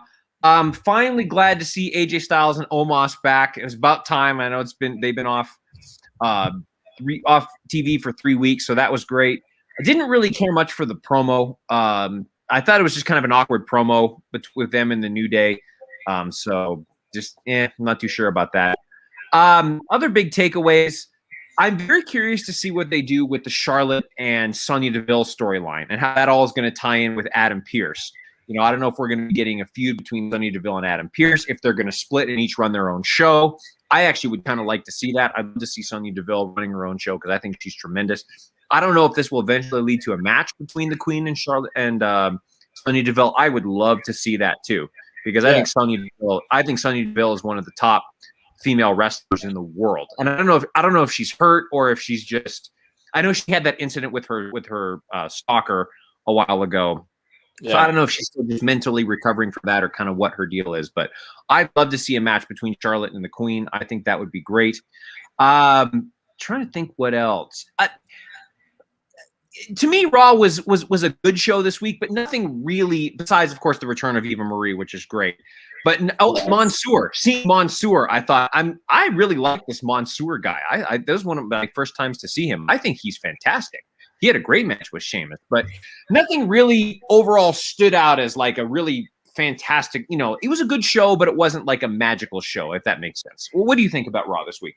Yeah, I'm in the same wavelength with you. It's also this week's episode more like a plot point thing towards WrestleMania Backlash. I've been noticing that Raw's been more been promoting the WrestleMania Backlash than SmackDown has. Like, we only found out that Bianca Belair's putting her title line against Bayley. That's the only thing we've heard so far from the SmackDown brand on that show. I guess Roman Reigns and Cesaro could be made for tomorrow probably. But I thought Raw was okay this week. Corey Graves cracked me up after they aired the Eva Marie video package. I thought that was hilarious. And then, you know, the stuff with AJ Styles and Omos, I always start laughing every time I see AJ Styles on my screen because he reminds me of my uncle that I work with at my at the tattoo shop. He's from North Carolina. He's not like blood uncle, but he's married to my godmother. He's from North Carolina, and he sounds just like AJ Styles. All the mannerisms. Just the way AJ Styles cuts his heel promo sounds exactly like my Uncle Jeremy. It just cracks me up.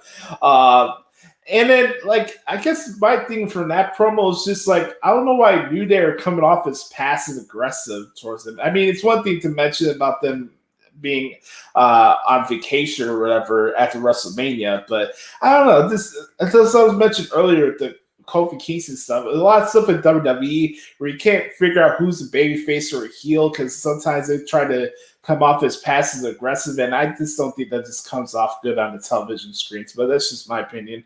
I thought the match was good. they're really making they went out of their way to make Omos look good, so I thought that was fine. To your point, Mansoor and Sheamus, I thought that was a very good match. Added Humberto Carrillo to the scene, so that looks like it could be a three-way on the kickoff show. Probably my guess if they want to do a match like that. Let's see what else stood out from the show this week. Oh, go ahead.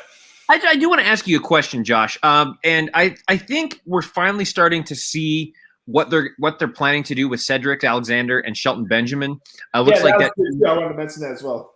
Yeah, it looks like that team is officially over. I'm going to give this a chance. I still don't agree with them breaking up from the Hurt Business because I think that was the best we've ever seen Cedric and Shelton. They even mentioned they made reference to that this week on Raw in their promos that like without the Hurt, no wonder the Hurt Business got rid of us. Blah blah blah blah. So I still don't think that was the right move because I thought that was some of the best work that WWE had done with the Hurt Business. Them as a stable. Yeah. But it looks like we're going to be seeing my guess is that we're going to get a one-off match between them on Raw. And then they're each going to go off and do their own things. I don't think they're going to have this match at a pay-per-view. I don't think, it's just going to be a quick little thing to end it and then move on. Which, fine, but where do they go from here? Like, I guess that's kind of my concern, I guess, and that's the word that I'll use. So, and I know you have some thoughts about this, Josh, and so maybe you can clear things up for me and kind of clear things up for our viewers. This is an audio show. I think we're on a big ruse here because I don't think they would bring up the Hurt Business that there's something aligned to it. You have Braun Strowman and Drew McIntyre going after the WWE title. If you want an out, I know a lot of people would be like, Mason T-Bar going after McIntyre trying to cost him the championship. But I think Cedric and Shelton cost Braun and Drew the WWE title at Backlash. I'm not necessarily saying that they're done yet. I mean, it's one thing to hear it on TV. It's just what's the follow through from that? That'd be my takeaway from that. What I mentioned what we were talking about earlier this week was that just like the concept of people just getting on soapbox about who loses or who wins and stuff like that, it's kind of passe in my opinion, because it's like, yeah, a heel loss. That's their job. Right. I really like the match with RK Bro and Elias and Jackson Riker. I thought that was a good match. And then, we mentioned the stuff with Charlotte Flair. What else does need to be said? Like, honestly, like she's the measuring stick. She's the end-all, be-all in women's wrestling, and it's not close. She's that good at what she does, and of course she would be added to the match at Backlash. Of course, people wouldn't be sitting on their hands like they were at WrestleMania. But anyways, I like the stuff with Charlotte did really quick. I know you want to mention some other stuff from Raw, but for me, I've really been enjoying like the Hoss fight matches we've been seeing on Raw recently. The Drew McIntyre Braun Strowman match of last week. Mm-hmm. Bobby Lashley and Braun Strowman had a good match as well this week on Raw. So I'm really intrigued by this triple threat match. I really am. I have two more questions for you, Josh, and then we'll then I'll let you talk about NXT and other things outside of Raw and SmackDown. Number one, do you think it's time for T-Bar and Mace to drop those stupid names and go back to just being Dominic Dijakovic and Dio Madden? Yes. Yeah, yes. It's time. Like, it's. I still haven't figured out why WWE hasn't done it yet, because they've seen Dio Madden on television before. Why hasn't somebody figured out, oh my God, that's Dio Madden, like kind of thing. So, well, it's also the same promotion decided that Tom Phillips would be a better play-by-play guy than Vic Joseph, which I didn't understand either. So that's number one. And then number two, Josh, do you think there are too many triple threat matches for titles in WWE?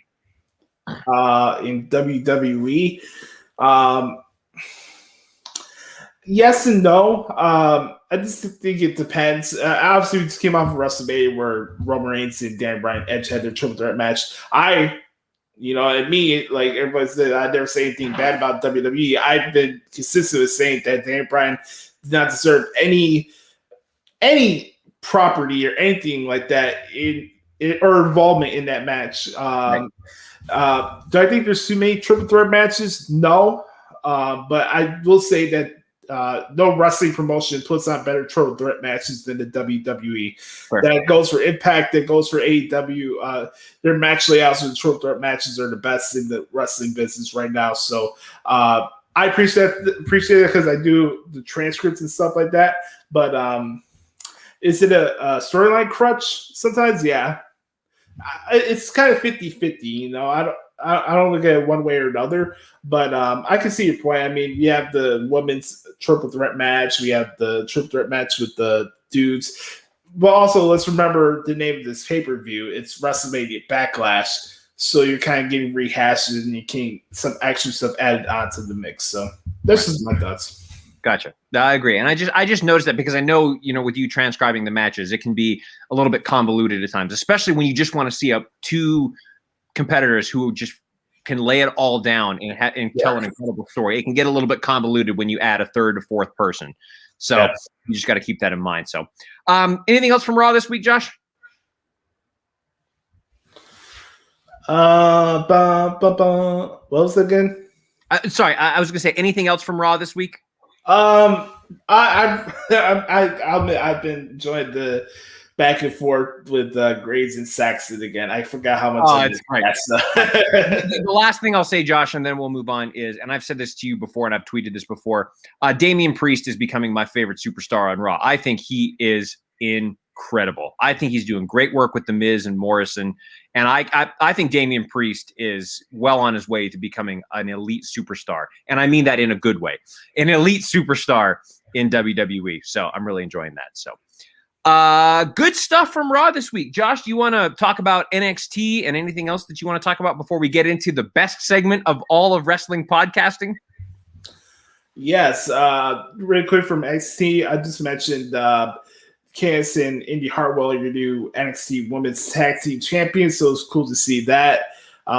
Folks, if you have not been watching NXT UK, it's the best wrestling show in the entire world. You should check it out, at least weekly televised wrestling show.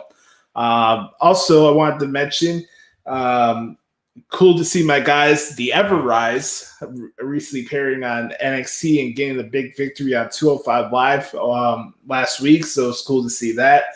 Let's see what else stood out. By the way, Scar Bordeaux is talk about a blessing from God, right? Holy moly, donut shop.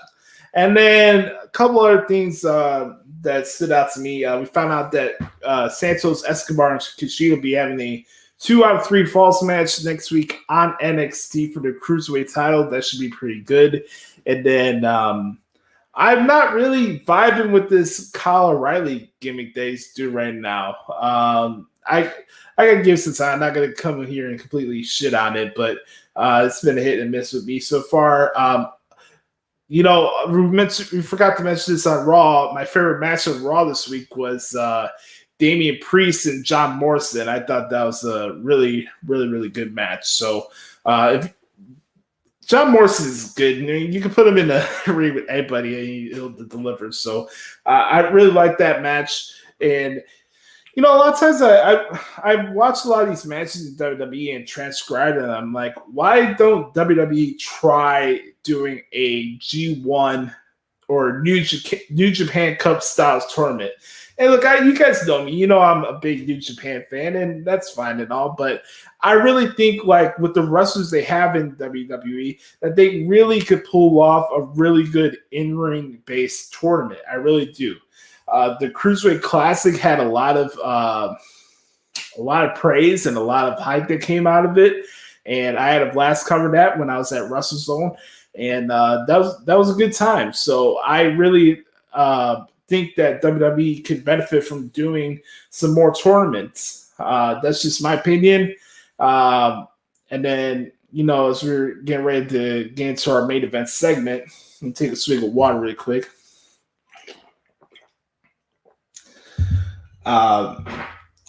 I'm really curious to see where things go with Kevin Owens after this stuff with Sami Zayn's over. We'll have to see what happens. But as far as NXT, I thought NXT was solid this week. Nothing great, nothing horrible. The stuff with Cameron Grimes and Ted DiBiase was freaking hilarious. I had to mention that was a lot of fun to check out. Cameron Grimes to the moon! But yeah, that's pretty much it. I was mentioning Bret Carter with the good matches that we see, like from NXT UK and 205 Live and all these other places. I really think WWE could benefit from doing a in-ring based tournament.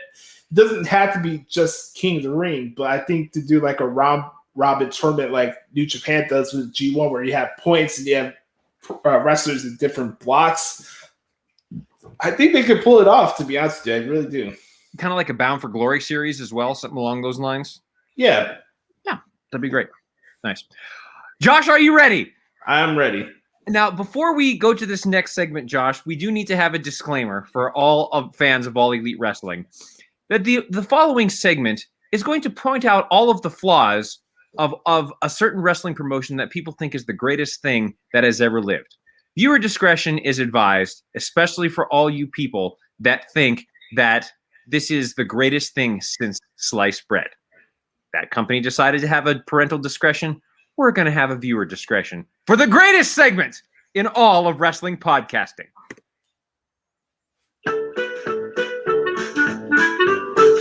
It's time for What the Hell is Wrong with AEW?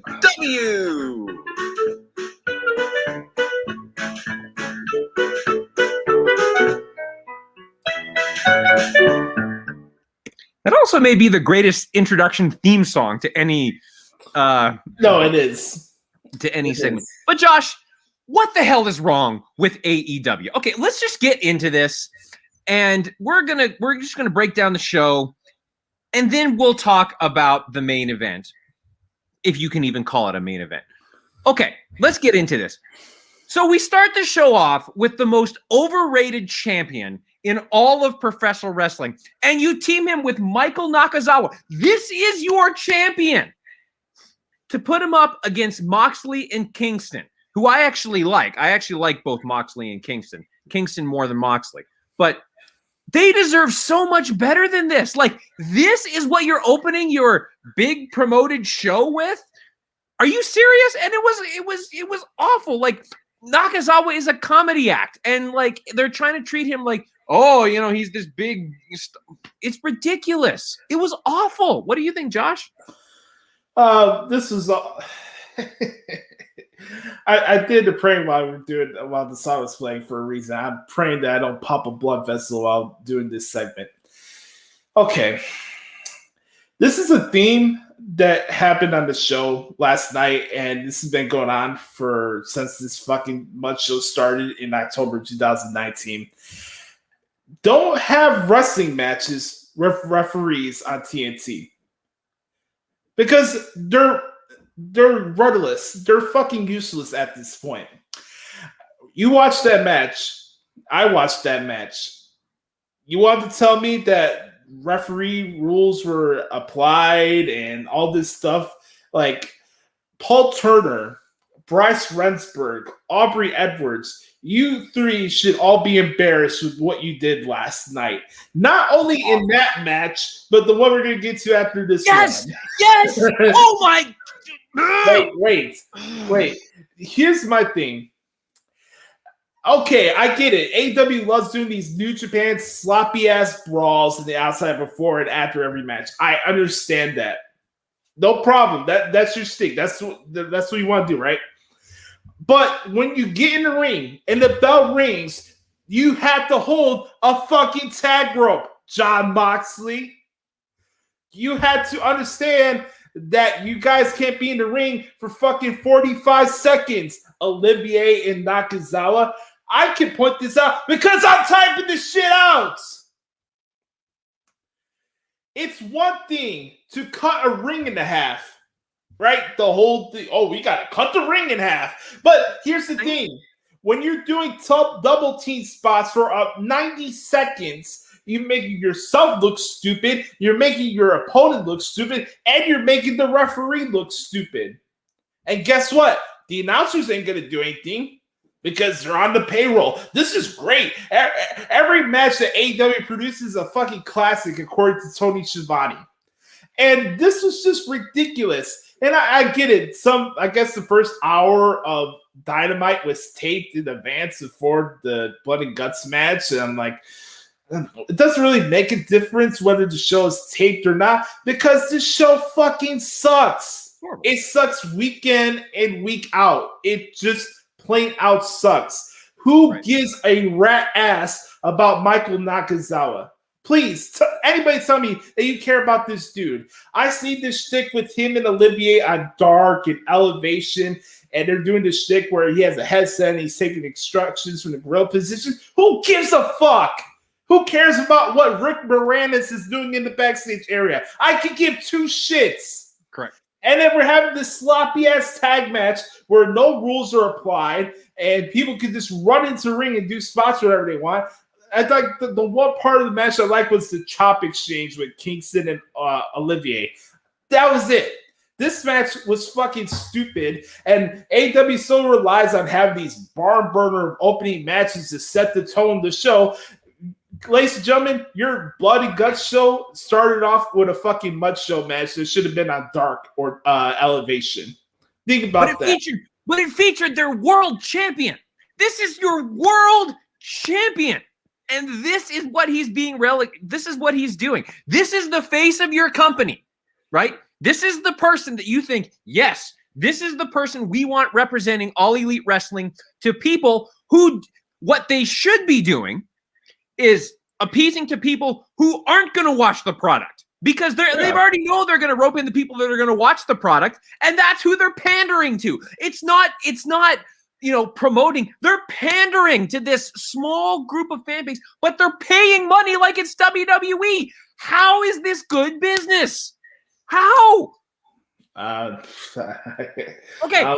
What's the next part? Yeah, speaking of officiating, QT Marshall and Cody Rhodes, the ref takes away the weight belts because that can cause a disqualification, but then he doesn't disqualify the guy for Arn Anderson, but Arn Anderson's allowed to interfere without a disqualification. Like, how does that make any sense? How? Like, how did Cody not get disqualified when Arn Anderson put his hands on QT Marshall? But you can take away a fucking weight belt. Right, exactly. Sports-based wrestling, my ass. By the way, I'm not surprised that Double Jared decided to get color during this match because it's blood and guts. Just because Cody Rhodes is not in the match like he was supposed to last year, so he had to bleed during the show. Go fuck yourself. Oh, another thing. Hold on. Let me get this go ahead. real quick. Like, okay, it's one thing to have bad officiating in the match, but when you have your play-by-play guy and JR literally burying QT Marshall during the entire match, kind of discrediting his resume and being like flabbergasted that the match is going on. Look, I'm with everybody. I didn't think Cody Rhodes and Doug Heffernan from King of Queens needed to be 20 minutes, but this is the show that we watch. This is AEW night. Every match overstays its welcome. Every single one overstays its welcome. You want to know my favorite part from Dynamite last night? Britt Baker. Yes. Because it served its purpose and it did the job right. Correct. That was great. And going back to this match, it's so funny to me that you have people that do this for a living, wrestling media-wise, that will come on here and talk to these microphones and look at you right in the face and tell you that AEW never insults your intelligence. You are full of shit. Don't tell me that you're a sports-based wrestling company and you're not going to do something WWE does, but you're going to allow your babyface, listen to me, a babyface manager at ringside get into a brawl with a heel right in front of the referee and the match doesn't stop. Oh, we got to rush into picture-in-picture because we just made ourselves look like jackasses. It's insulting. Yes. Don't tell me you don't insult the people's intelligence. You're more WWE than WWE's WWE. Here's the other thing too, Josh. Their goal is to pander to the hardcore fan base who understands wrestling and understands the rules. Like, why would they not try to pander to these diehard fans, which is their goal? But so they're trying to like you said, they're insulting them by insulting their intelligence. It's stupid. Oh God, that pissed me off so much last night. It's ridiculous. And then, oh, here we go. Here's a random ass tag team: Scorpio Sky and Ethan Page. Oh, they're bitter. Let's just throw them together because that's what gets over wrestling. Bitter people. They're bitter with their promotions and how they're being booked. You want to get over? Be bitter. So they'll be together, and they do this stupid thing at the top of Daly's place where they shove Darby Allin down a flight of steps. Oh, so what? So they could do the job to Sting and Darby Allin at Double or Nothing. Awesome, Tony Khan. Let's give Tony Khan a big round of applause for this great booking. Like, come on, guys. Who cares about Ethan Page and Scorpio Sky as a tag team? I like both of them as wrestlers. They were good tag team wrestlers. I liked Scorpio Sky and SCU. I thought the North was an underrated tag team. I love Ethan Page. These are not knocks toward these guys. I like them for who they are. But this tag team is random as fuck. It serves no purpose. They're just attacking people because they're in their feelings. Boo-hoo! I'm so tired of, I'm bitter, I'm not getting the push, I don't like how I'm being booked. It's so 2014, we need to come up with new ideas, folks. Yes. We need to come up with new ideas. And then we go throughout the rest of the show. Okay, Britt Baker Appreciation Day. Let's give a round of applause for that, right? Yes, absolutely. So we found out Britt Baker is going to fight Hikaru Shida at Double or Nothing for the women's title. Cool. Please, AEW, do the right thing. Please, AEW, do the right thing at Double or Nothing and put your title on one of the best characters in AEW, DMD. Yes. No arguments or anything like that. That's my favorite thing of the show tonight. Last night, besides John Moxley's promo, the hype of the Nagata match. That was good. And then we get into... Can I say just a couple things real quick, Josh? And then we'll get to that. Number one, why did QT Marshall call for the Diamond Cutter? Did you see that? He's been doing that for months. It's stupid. I will say, though, yes, it's, throw them together. I actually didn't mind the promo, though, from Ethan Page and Scorpio Sky for what it was. I thought it was fine.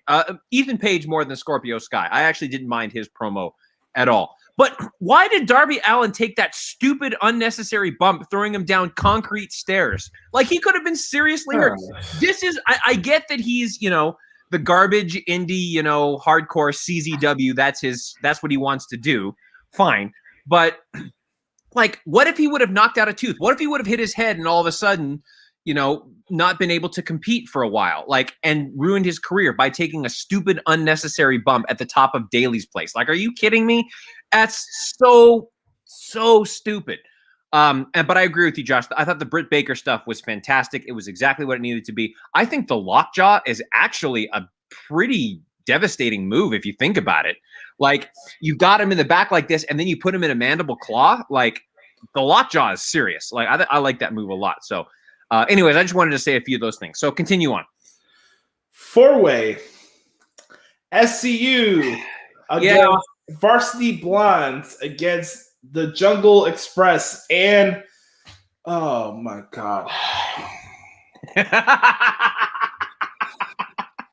An insult to music is what it is.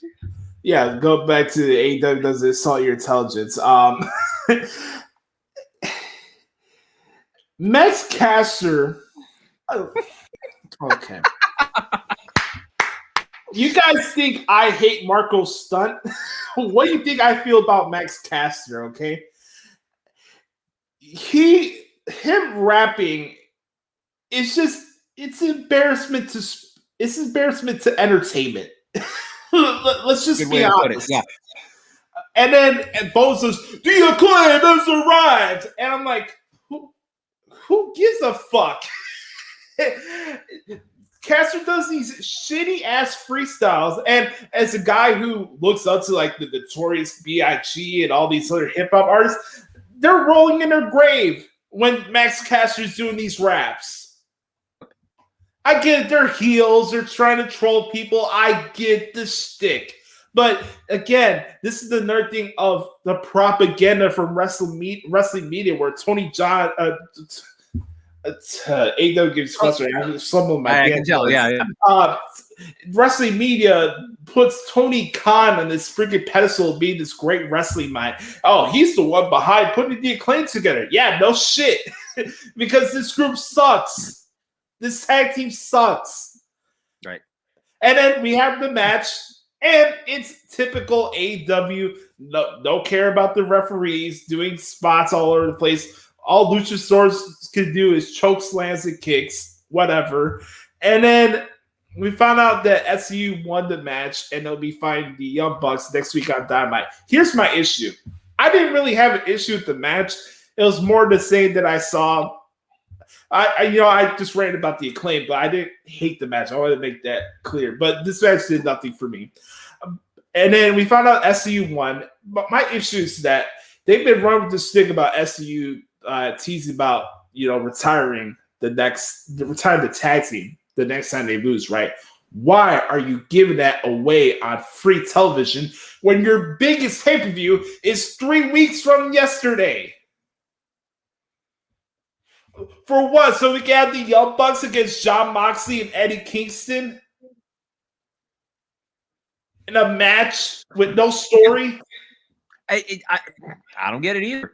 And Double or Nothing is going to be the first return of 100% capacity at wrestling fans since the pandemic started. Why would you not want to hype up bigger matches than that for this major event for professional wrestling? Like, I'll tell you why, because they want to tease you with having Kenny Olivier against Orange Cassidy for the World Championship. Oh, God, don't even get me. Okay, hold on. First off, I want to get into that in just a minute. But first off, let me say I am happy for SCU. I think they're going to put on at least they're going to do the best they can with the Young Bucks. They're going to be fine. The Bucks are going to be what they are. Overhyped, or overhyped, glorified stuntmen. That's what they want to be anyway, is the Bucks. But okay.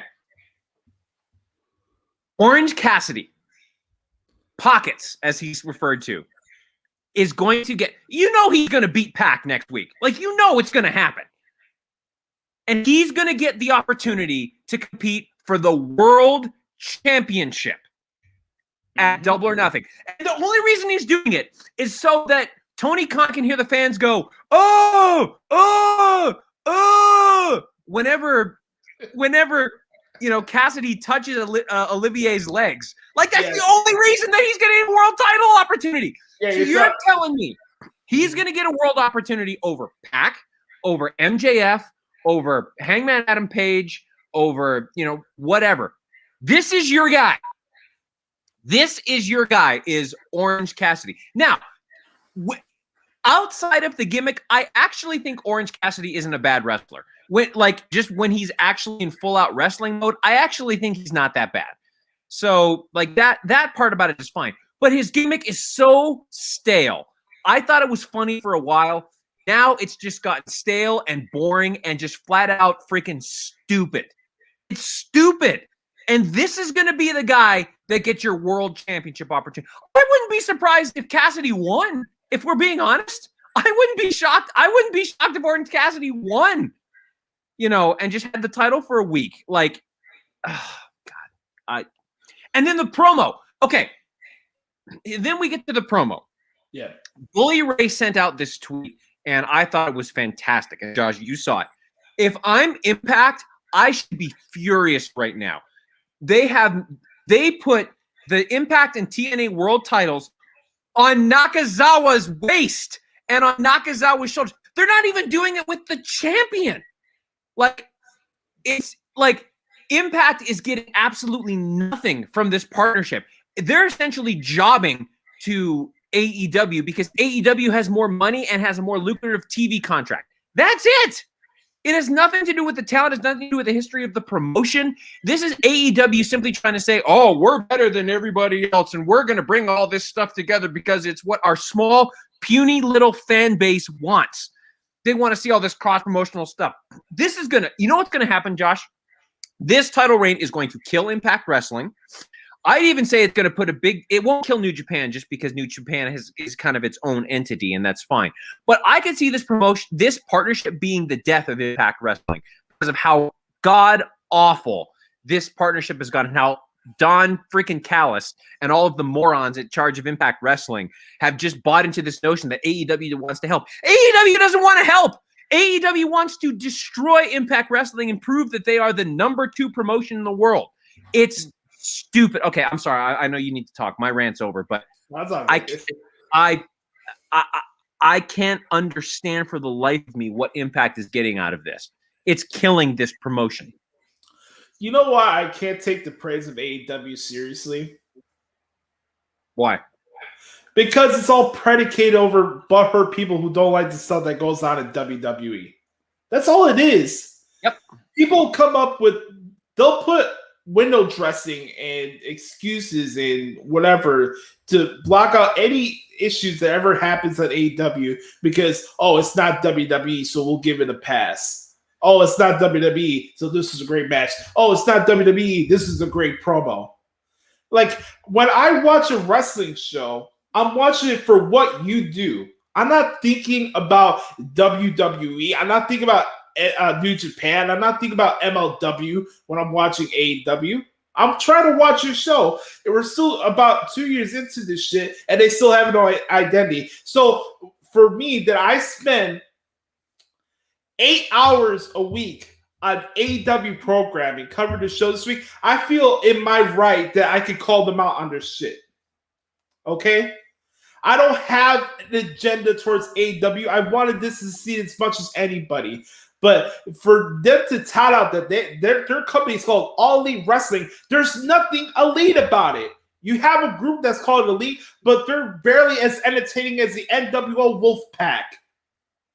Okay? Correct. I'm in my right to call them out because I see the bullshit that they try to propagate to their fans, and it's kind of pathetic that these guys like Sean Ross Sapp of the world and all these other guys just put AEW on a pedestal because, oh, it's not WWE and we're butthurt over what WWE does. Of course, WWE is not perfect, but here's the thing: they're a sports entertainment-based company. Like, we watch these shows, and yet, for some reason, wrestling fans want all these wrestling promotions to be presented and booked the same way, and it makes no fucking sense. I watch AEW, and they try to advertise that they're professional wrestling, but they're more sports entertainment than they lead their fans on. Yep. And then I'm watching this promo with Kenny Olivier and Nakazawa, and again, like you said, it's an embarrassment to Impact of what that was last night. If you're Eddie Edwards, if you're Rich Swann, hell, even if you're fucking Sami Callihan, you guys put your bodies on the line, did dangerous spots to raise up the interest of Impact, and you're a guy, this a lackey for Olivier and Don Callis is walking around town like that. How would you feel? Moose. Look at what I think about Moose. Moose. Okay. It's AEW. They can do what they want. It's their show. But it's just, I'm so tired of the propaganda, the fucking narratives with AEW. Like, wrestling media tells you one thing. I'm going to tell you what is. AEW and Impact, their relationship is predicated on what's approved by Dave Meltzer and Brian Alvarez. That's correct. It. Yep. That's the relationship. And if you're offended by that, good. You should be offended by that because you're not getting the truth from anybody else. Let's just call a spade a spade. Everything that gets aired on this show is greenlighted by Dave Meltzer and Brian Alvarez. And you can't convince me otherwise because everything on the show just resembles of what their taste is and what they like and what their sheep like. You know what? That's what it is. If you want to be offended by that, be offended by that. Kenny Olivier is the belt collector. Oh, they're ripping off Austin Aries, who's a belt collector too. Both of them couldn't cut promos for shit. Correct. Both of them are overrated wrestlers. Yep. And here's the thing: you have a guy like Heyman Page who's been on this big winning streak. You would think, oh, Double or Nothing, our biggest favorite of the year, we're gonna have him go against Olivier for the title. But no, we gotta dangle up this carrot of Orange Cassidy. Sean William Scott from Dude, Where's My Car is wrestling with glasses and jeans. Like, give me a fucking break, guys. Like, okay. At least I'm consistent with the fact that I don't enjoy this show, but I want it to be good. Yet, week in and week out, they continue to write this segment for us each and every single week. I don't want to come in here and bash it every week, but you know, one thing where Twitter and Dave LaGreca and all these people are telling you that AEW does no wrong, we're going to tell you otherwise. We try to be fair here. I'm not here for an agenda, but when you're going to say that your show's all elite, I'm sorry, I'm giving you elite standards whether you like it or not. Deal with it. I agree, Josh. I don't know why I should care about Double or Nothing. Give me one reason to care about Double or Nothing. Oh, sorry, there is one. Britt Baker versus Hikaru Shida. That's the only reason I care about Double or Nothing right now. I have no other reason to care about them. What are we going to see? Are we going to see Miro versus Kip Sabian? I mean, is that going to be one of our matches? Are we going to see the tag match? Like you said, is this what we want to see? Darby Allin and Sting versus Ethan Page and Scorpio Sky? Is that what we want to see? Why should I care? And what's their event? 3 weeks from now? Why should I care? Give me a reason to spend $60 on Double or Nothing. Give me a reason. Exactly. Why should I pay $60 to see? What do I want to see? Britt Baker versus Hikaru Shida, which is going to be great. But you tell me that match is worth $60? And I'll get the rematch for it for free in a couple weeks on Dynamite because that's what they do. They give away these pay-per-view matches for free on television. Okay. Let's get to the main event. Let's get into it. Yeah. All right. I had such high hopes for this match because I thought it started off great. The first 6 performers in this match I thought were outstanding. And I know you don't like Sammy Guevara, and I get it. I get why you don't like Sammy Guevara. I hope that he's learned his lesson, and I hope that, he can turn around and become a better person. But if you take that away, I thought he was terrific at the start of this match. His opening sequence with Dax Harwood was great. I thought that was very, very good. I thought when Santana and Ortiz came in and you had FTR and Sean Spears, well, minus Spears. Okay, I'll say 5. Spears, 5.5. Spears was okay. So you have FTR and Spears against Guevara and Santana Ortiz. I thought that was really good. Then the picture-in-picture started, and Wardlow came in, and it all went to hell after that. The picture-in-picture completely ruined this match. It ruined the pacing. It ruined everything about it. It looked like for at least 10 minutes of the match, they were just trying to stall with when the Inner Circle was on top and was beating down the Pinnacle. Like, they were just stalling for time because they had to fill 2 hours of a television show. So it lost all of its steam as soon as the picture-in-picture started. What else did I say? There was too much blood for no reason. Like they bled for the sake of bleeding, not for the sake of, actually trying to tell a story. And then you had this horrendous ending to the show. This is the ending of Blood and Guts. MJF is threatening to throw Jericho off the top of the cage, right? Yeah. So Sammy Guevara surrenders. Okay, we surrender. Oh my God. They threw him into fucking padding. You could see it. They threw him into pillows onto a stage that I don't even know if it was a steel stage. It looked like it was a plastic stage onto pillows. And that's the ending of your show. It wasn't even that bad of a bump. Like, as far as bumps go, Vince McMahon took as good of a bump at WrestleMania 36 when he jumped off of the thing when he was showing Gronkowski how to do it. When he was showing Gronk how to do it, that bump was just as bad as the Jericho bump. And the announcer was like, "Oh my God, he killed Jericho!" Like, are you freaking kidding me? Oh, I had such high hopes, Josh, and this bombed big time. Go ahead. Here's the thing, like, we went over the first hour, and I think justifiably we trashed it because it was garbage.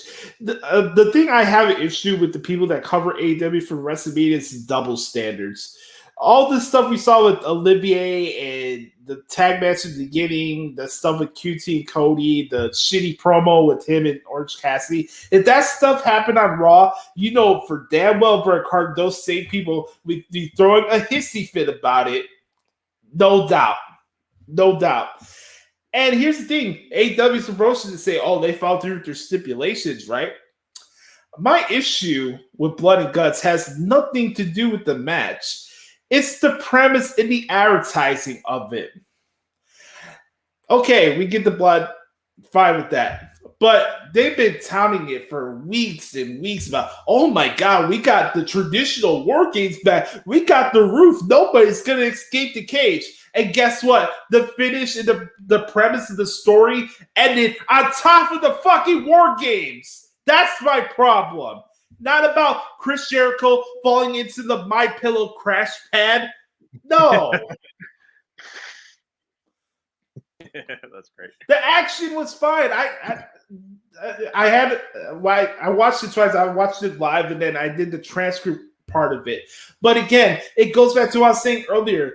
This fucking narratives and propaganda that we get week in, week out about what AEW is and what AEW isn't. And I'm so sick and tired of the double standards. You're advertising that we brought a roof in to keep people and have a traditional war games, but the match ended via forfeit because somebody decided, oh, we got to put Jericho and MJF on the roof because we don't have another creative finish to close out this match. That's bullshit. I'm sorry. That's bullshit. I'm not going to take anything away from what the Towns did in the ring. I thought FTR was good. I love the stuff with the Dead Presidents look with Santana or Ortiz. I thought that was cool. Some of the commercial breaks was what it was. It kind of shows you who really was boss that night. TNT. I put it on Twitter like TNT, so like who's boss, right? Like, again, when people listen, I'm not taking away from the action. The match was fine. Was this the greatest War Games match ever? No. But my issue is, Tony Khan goes on a soapbox and does these media rounds, right, before every big show. And he's talking about how great he is as a booker and that he never false advertise and he doesn't do this and he doesn't do that. Yet, he's a walking hypocrite. And so is all of his sycophants that say he does no wrong. Oh, we got the roof. We got the roof back. We're going to have a traditional War Games. We're not going to have silly dives and stuff like WWE does with their War Games. But what's the finish of the match? Oh, MJF is teasing to throw Jericho off the cage. So we're going to surrender like bitches. False advertisement is not good for a company that's started off the ground. You know who did that shit? TNA did it. Ring of Honor's done it in the past too. WCW. Yeah, exactly. And this is the issue. For over 20 years, it's taken the professional wrestling business to build up hype for a second base promotion that's not the WWE. And week in and week out, it continues to spin the face of what the actual objective is because they're more interested on throwing digs and worrying about what WWE does than building their own identity. Correct. And that's a problem. I'm not going to give AEW credit because it took the professional wrestling business 20 years to figure out that they should work together to get more entertainment and more opportunities for the boys. It took him 20 fucking years since the Monday Night Wars for the professional wrestling business to get their shit together and have a viable organization outside the WWE. I'm sorry, they don't get extra credit for that. So if I'm more skeptical of what AEW is. I have a reason for it to be, because I've seen wrestling companies come and go. I've seen wrestling companies have hype. I see that wrestling companies be like, oh, this is going to be in his heels. He's going to be shaking. Oh, the WWE is going to be scared.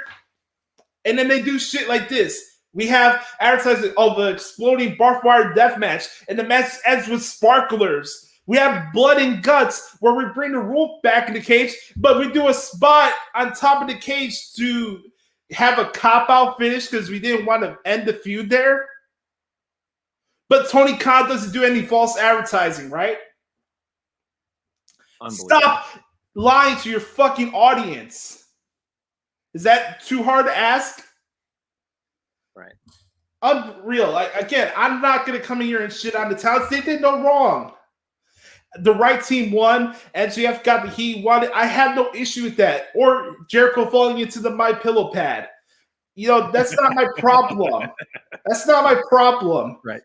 But when you continue to pump out your chest, Tony Khan, with this bravado of how great of a booker you are, and you're doing false advertisement, I'm going to call you out on it each and every single time. Very good. That's my thoughts on it. Very good.